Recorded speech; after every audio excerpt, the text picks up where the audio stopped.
Andai saat mimpi menuju Piala Dunia kemarin itu, berdiri sosok seperti John Herdman, mungkin kisah timnas Indonesia tidak akan terasa setragis kemarin. Mungkin luka itu tak sedalam ini, mungkin harapan tidak runtuh secepat itu.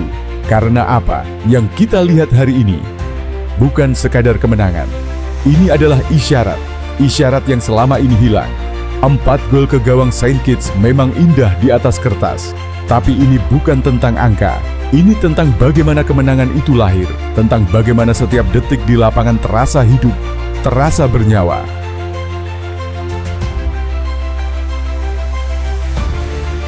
Dulu, kita pernah punya pelatih dengan aura tenang, diam, dingin, katanya mirip maestro seperti Ancelotti, tapi perbedaannya kini terasa menyakitkan. Yang satu diam karena tahu segalanya, yang satu lagi diam karena tak mampu mengubah apa-apa. Dan hari ini, semuanya berbeda. Di pinggir lapangan, John Herdman tidak sekadar berdiri, ia hidup di sana. Saat gol tercipta, ia merayakan dengan emosi seorang ayah yang melihat anaknya menembus batas. Saat keputusan wasit terasa tidak adil, ia melawan, bukan dengan amarah kosong, tapi dengan keberanian yang terukur. Ini bukan akting, ini bukan pencitraan, ini keterlibatan yang nyata. Bandingkan dengan masa lalu, saat keputusan merugikan datang, reaksi yang muncul justru hampa, seolah pertandingan berjalan tanpa rasa, tanpa urgensi, tanpa jiwa. Herdman berbeda. Saat pemain kehilangan arah, ia tidak duduk diam. Ia berdiri, berteriak, melompat, memberi instruksi dengan mata yang menyala. Setiap gerakannya seperti mengatakan satu hal, pertandingan ini berarti segalanya. Sampai muncul pertanyaan sederhana, tapi penuh makna. Kapan terakhir kali ia benar-benar duduk? Karena sepanjang pertandingan, ia seperti tak pernah berhenti, tak pernah lelah, seolah waktu adalah musuh yang harus ditaklukkan. Dan disitulah perbedaan itu semakin tajam.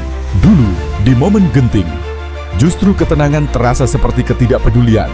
Bahkan asisten terlihat lebih sibuk daripada pelatih utamanya. Sekarang, saat water break pun tidak ada detik yang terbuang. Herdman memanggil pemain, menyusun ulang arah permainan. Bukan sekadar membakar semangat, tapi mengisi kepala mereka dengan pemahaman. Karena ia bukan pelatih yang hidup dari kata-kata, ia hidup dari isi. Dan bukti paling gila dari semua ini, ia membawa layar besar ke pinggir lapangan saat latihan. Bukan papan kecil, bukan coretan seadanya, tapi visual nyata, detail, jelas, tanpa ruang untuk salah tafsir. Para pemain terkejut, tapi disitulah mereka sadar, ini bukan latihan biasa.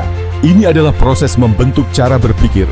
Ia tidak ingin pemain hanya mengikuti, ia ingin mereka memahami. Dan dari situlah permainan itu lahir. Permainan yang terasa rapat, terhubung, mengalir tanpa paksaan. Perubahan posisi Jordi Amat menjadi gelandang bertahan yang solid. Kebangkitan Donny Tri yang mulai menyatu dengan pemain lain. Lonjakan performa Rizky Ridho yang begitu signifikan. Itu bukan kebetulan, itu bukan eksperimen dadakan. Itu hasil dari proses panjang, dari pelatih yang benar-benar turun langsung, mengamati liga, datang lebih awal, melihat dengan mata kepala sendiri, bandingkan dengan masa lalu. Bahkan untuk hadir tepat waktu saja terasa sulit. Federasi harus mendesak, semua terasa terburu-buru, tanpa fondasi, tanpa kedalaman, dan akhirnya tanpa arah. Dulu, saat nama besar datang, euforia meledak, sorak-sorai memenuhi udara, harapan melambung tinggi.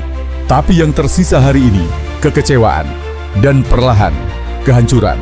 Sekarang berbeda, tak ada gemuruh, tak ada sorotan berlebihan. Kedatangan Herdman nyaris sunyi. Tapi justru dari kesunyian itu, lahir sesuatu yang jauh lebih nyata. Tanpa janji besar, tanpa kata-kata manis, hanya kerja, hanya kehadiran. Dan mungkin, inilah kesalahan kita selama ini. Kita terlalu terpesona oleh nama, terlalu cepat percaya pada reputasi. Padahal sepak bola tidak pernah hidup dari masa lalu. Sepak bola hidup dari detail, dari kerja keras yang tak terlihat, dari seseorang yang benar-benar hadir. Bukan hanya tubuhnya, tapi juga jiwanya. Dan hari ini, kita melihat itu kembali. Seorang pelatih yang marah saat timnya diperlakukan tidak adil. Yang bersorak saat anak-anaknya berhasil. Yang berlari, melompat, berteriak seolah pertandingan itu adalah hidup dan mati. Itulah yang selama ini hilang. Rasa memiliki. Karena pada akhirnya, tim sebesar apapun tidak akan pernah benar-benar hidup tanpa pemimpin yang peduli. Dan kemenangan ini Bukan kemenangan biasa, ini bukan tentang 4 gol. Ini tentang arah yang akhirnya kembali ditemukan, tentang harapan yang perlahan menyala, tanpa suara, tanpa gemuruh, tapi mematikan. Karena sejarah besar tidak selalu dimulai dengan ledakan. Kadang ia lahir dari sesuatu yang sunyi, dan mungkin ini adalah awalnya. Awal dari mimpi yang dulu sempat hancur. Namun satu hal harus kita ingat, jalan ini masih panjang, sangat panjang. Satu kemenangan tidak menjamin apa-apa. Satu pelatih tidak bisa mengubah segalanya dalam semalam. Tapi jika arah sudah benar, jika fondasi mulai terbentuk, maka waktu akan berpihak. Dan kini, pilihan itu ada di tangan kita. Apakah kita akan bersabar, memberi kepercayaan, hingga mimpi itu benar-benar menjadi nyata? Atau, sekali lagi, kita hancurkan sendiri harapan yang baru saja mulai tumbuh?